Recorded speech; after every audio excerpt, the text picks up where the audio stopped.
আসসালামু আলাইকুম। Welcome from papa and বাবুর। সবাই কেমন আছেন? আশা করছি সবাই ভালো আছেন। সবার দিন অনেক অনেক ভালো যাচ্ছে। তো আজ যে টপিকটা নিয়ে কথা বলবো তার আগে আপনাদের কাছে আমি একটু ক্ষমা চেয়ে দিচ্ছি। কজ রিসেন্টলি আমি যে ভিডিওসগুলো আপলোড করছি, অ্যাকচুয়ালি আপলোডটা যে সময় করা উচিত আমি ওই সময় করতে পারছি না। কজ আমারও কিছু প্রফেশনাল কাজ রয়েছে। সো প্রফেশনাল ব্যারিয়ারগুলোর কারণে আমি বেসিক্যালি ওই অ্যাকুরেট টাইমটাতে আমি ভিডিওস আপলোড করতে পারছি না। তো সেই জন্য শুরুতেই আপনাদের কাছে আন্তরিকভাবে ক্ষমা প্রার্থী। আমাকে আপনারা ক্ষমা সুন্দর দৃষ্টিতে দেখবেন। যাই হোক, এখন মূল টপিকে চলে আসি। সো আজ রিলিজ হয়ে গেছে বেবি জন সিনেমার ট্রেলার। তো ট্রেলারটা কেমন ছিল সে ব্যাপারেই বলবো আমার কেমন লেগেছে। সো বেবি জনের যে টেস্টার কার্ডটা রিলিজ হয়েছিল, ওই টেস্টার কার্ডটা কিন্তু অনেক এক্সাইটিং ছিল। ওটা দেখার পর আমার ইচ্ছে হচ্ছিল আমি তখনই ইন্ডিয়ান ভিসা কনফার্ম করে ইন্ডিয়ায় চলে আসি। তখনই আমি ইন্ডিয়ায় গিয়ে আমি সিনেমাটা দেখে ফেলি। বাট আনফর্চুনেটলি তখন তো সিনেমা রিলিজও হয়নি, আর ভিসারও তো ইস্যুস, এটা ডিফারেন্ট ব্যাপার। তো আজ যখন ট্রেলারটা দেখলাম, ট্রেলার দেখার পর আমি কি হতাশ হলাম নাকি আমি আরো উচ্ছ্বাস আরো বেড়ে গেছে, এ ব্যাপারটাই বলবো।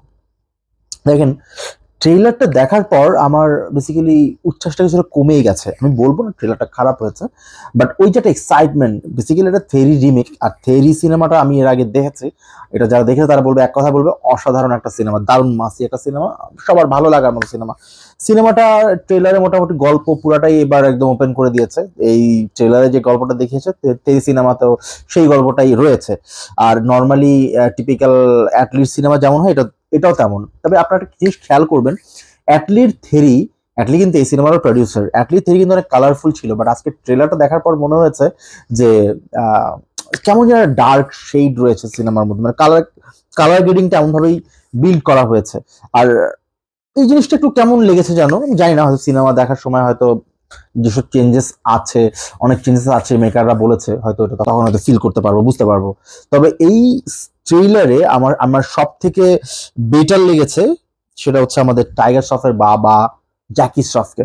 সো জ্যাকি শ্রফকে বেশ এক্সাইটিং লেগেছে। জ্যাকি শ্রফকে যতবার ট্রেলারে দেখিয়েছে খুব ওয়াইল্ড, অন্যরকম লাগছিল আর কি। বেসিক্যালি টেস্টার কাটেও জ্যাকি শ্রফের এই শর্টস গুলো দেখানো হয়েছে অলমোস্ট।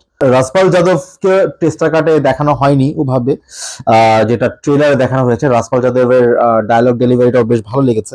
ট্রেলারের জন্য বেশ এটা একটা পাম্প ক্রিয়েট করে এরকম মনে হয়েছে। আর বরুণ ধাওয়ান আসলে মেইন প্রবলেমটাই বোধহয় তার ভোকালে। মানে এরকম একটা সিনেমায় মানে কেন জানি কেমন লাগছিল বরুণ ধাওয়ানের ভোকালটা। এছাড়া বরুণ ধাওয়ান ঠিক ছিল যখন বরুণ ধাওয়ানের চুল বড় বড় ওই অবস্থায় অ্যাকশন বা যা দেখা ছিল দারুণ লাগছিল। Physics was very good. বাবা মেয়ের কেমিস্ট্রিটাও মোটামুটি ভালোই লাগছিল। তো overall trailer okay type, but টেস্টার কারকে বিট করতে পারে না। এর আগে আমি এই সিনেমাটা নিয়ে, বেবি জন নিয়ে বেশ কয়েকটা ভিডিও বানিয়েছি। এর আগে আমি এই সিনেমার গান নিয়ে কথা বলেছি, যেমন ন্যান মাটাকা অলরেডি ট্রেন্ডিং এ রয়েছে। এরপরে বেবি জনের আর একটা গান রিলিজ হয়েছে, ওইটা তেমন একটা হাইপ ক্রিয়েট করতে পারেনি।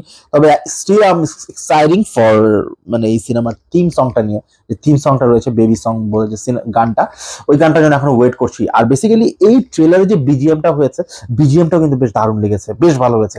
যদিও ট্রেলারের বেশ অনেকটা জুড়ে ওই থিম সংটাই ছিল, কিন্তু থিম সংটা থাকলেও ট্রেলারটা এটার জন্যই একটু ভালো লাগছিল বেশি। তবে আমি আবারও বলছি, টেস্টার কাটকে কিন্তু বিট করতে পারেনি এই ট্রেলারটা বেবি জনের।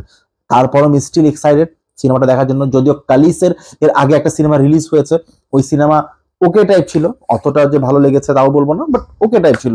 কিন্তু তারপরেও যেহেতু ব্যাক সাইডে হয়তো অ্যাটলি রয়েছে, হুনোজ হয়তো ভালো লাগবে। আর তার থেকেও তারা বেশি চমকে দেওয়ার চেষ্টা করেছে সিনেমায়।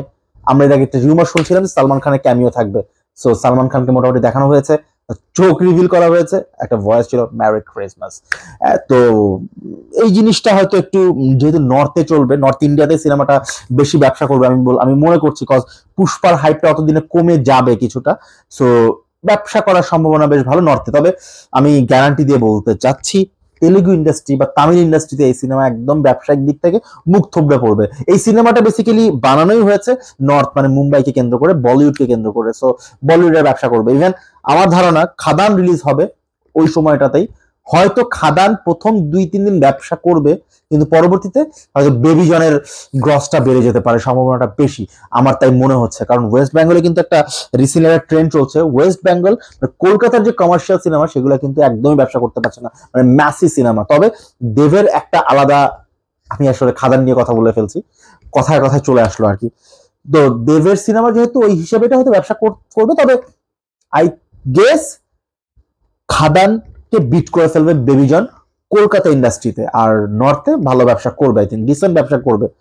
তো যাই হোক, ব্যবসা যা ইচ্ছা তাই করুক, সিনেমাটা কেমন হয় সেটা হচ্ছে দেখার বিষয়।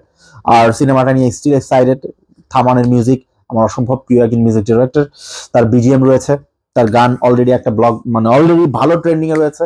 আর একটা গান যেটার জন্য আমি বেশি ওয়েট করছি থিম সংটার জন্য, লেটস সি কেমন হয়। তো এই ছিল এই ট্রেলার নিয়ে আমার কথা। সবাই ভালো থাকবেন, সুস্থ থাকবেন, দেখা হচ্ছে পরের ভিডিওতে। টিল দেন, আল্লাহ হাফেজ।